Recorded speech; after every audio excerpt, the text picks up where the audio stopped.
I heard it was supposed to be an NFC Championship preview.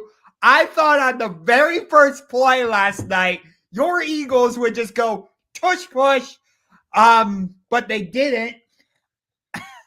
But for me, I'll let you go on the Eagles side of the equation in a minute because I know you're more of an Eagles fan. But for me, this game said more about the Green Bay Packers and specifically their head coach, Matt LaFleur. I think he should be on the hot seat after this game. Because think about this. His defense held the Cleveland Browns to 13 points, and they lost. His defense held Carolina relatively in check. I forget what the final score of that game was. So you'll have to forgive me. And then this week, the Packers defense holds Philadelphia, the reigning defending Super Bowl champions with Jalen Hurts, Saquon Barkley, Devontae Smith, A.J. Brown, that high-powered offense to 10 points. And yet you still lose. Your general manager, Brian Gutekunst, pushes all his chips into the middle and says, I'm trading for Micah Parsons. And your offense comes out flat as a freaking pancake. Who, for the record, last night, Micah Parsons led the Packers with 7 pressures. The rest of the entire team had 1 combined. The week prior, the Packers defense held the Panthers to 16 points, and they still lost. So let me go over that one more time, and then I'll let you go, Brandon. In week 3, the Packers held the Cleveland Browns to 13 points, but lost. Last week, they held the Carolina Panthers to 16 points and lost. Last night, they hold the reigning defending Super Bowl champions to 10 points and lost. The floor is yours, Brandon. So, I have rarely criticized Nick Sirianni, even when we were going through the supernatural funk 2 years ago. I defended Sirianni. I said he should not be fired. And they turn around last year. They win the Super Bowl. We know the whole 9 yards.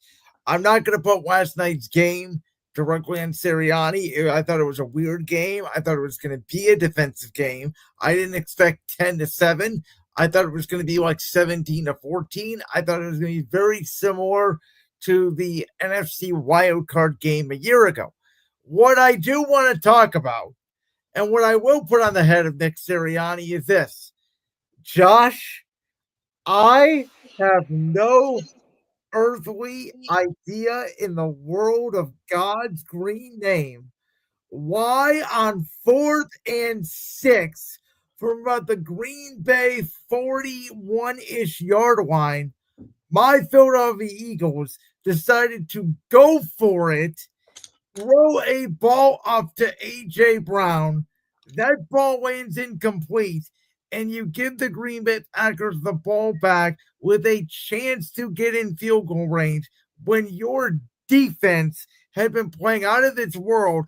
Jalen Phillips, the new addition for the Miami Dolphins, who we talked about last week on the show, he made an instant impact with his Eagles defense. The Eagles defensive line looked like the defensive line from a year ago. Jalen Hurts did not play his best, though he made a few key throws when he had to, including the touchdown to Devontae Smith. I did feel like the fumble in the first quarter by Jalen Hurts and a great peanut punch by the Green Bay defense took all momentum out of the Eagles offense until the second half. And despite that, all anybody wants to talk about today is how that game was in hand and Nick Sirianni single-handedly almost blew it. Well, you're lucky that the Packers kicker is Brandon McManus, and he completely screwed up the potential game time. I thought that last kick was partially blocked. That's my opinion. I don't think you can miss a kick that bad because it had no chance. It looked like the way it was spinning. It looked like somebody in the Eagles special teams unit may have got a hand on it. Nonetheless, the whole end of the game situation was weird because they brought out for a 64-yard field goal. He got a practice kick way after the timeout was called. Then Green Bay brought back out the offense. They throw a quick out route for no yards, and then they bring him back out. Yeah. The whole sequence was weird. The whole game was weird. I will say, for a 10-7 game, I don't get the argument that it was a very boring game. I thought it was actually a pretty entertaining game for a 10-7 game. There was a lot of action in between the 50s. Just nobody, once they got past the 50, could put the ball in the end zone. Oh, I agree. It was definitely a entertaining game. I mean, it was a lot. Let me put it to you this way. That 10-7 game was a lot more entertaining than the 10-7 game we got on Thursday Night Football. Yes. That 10-7 game was way more entertaining than the 13-3 game we got between the Patriots and Rams in Super Bowl 53. I can tell you that. So, I mean, listen, the Eagles have been obviously a weird team this year. They're coming out their bye, but they still have control of their own destiny for the number 1 seed. And it'll be very interesting. We'll get to the game later in the show with the Lions. Dan Campbell's taking over play calling now. I don't know what that says about the Lions going forward. We'll talk about it. But the NFL is hard. As the Chiefs last year, how many one-possession games they won at the buzzer, and they just kept on winning.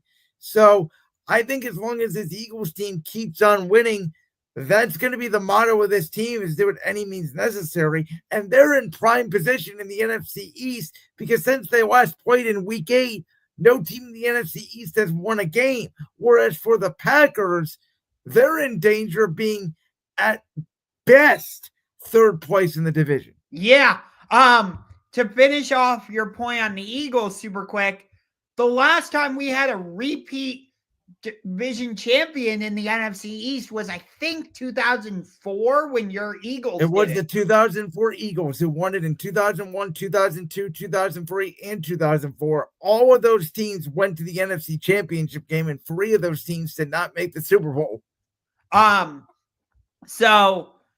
And ever since then, we haven't had a repeat NFC East champion, but given the state of the division, I think your Eagles are going to break that streak. But again, not to diminish the Eagles, but I think the Packers side of this is far more interesting. Well, here's a question I have for you, though. How much are we going to put on LaFleur? How much do you think it's on Jordan Love, who I thought could have been an MVP candidate coming into the year, and he has not played like it? And the other thing is, how much are we going to put on? Is this just because Tucker Kraft is now out for the year? Matthew Golden did not play last night. Romeo Doubs leaves the game early in the fourth quarter with a chest injury. Is it that? Is it injuries? Is it scheme? I don't know what it is.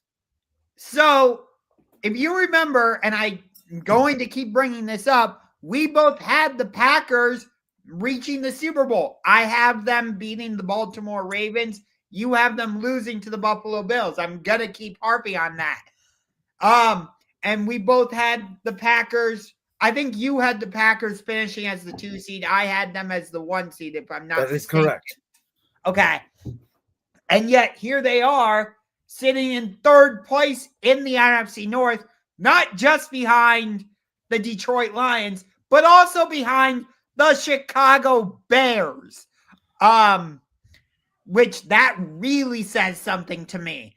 But yeah, it seems like Matt LaFleur doesn't want to give Jordan Love the chance to be a risk-taking quarterback. It's kind of interesting when you look at the philosophies of these two head coaches in terms of their quarterbacks, where it's almost like Nick Sirianni and Kevin Patullo for Philadelphia don't want Jalen Hurts to be a risk taker And yet I would say that's the type of quarterback he is.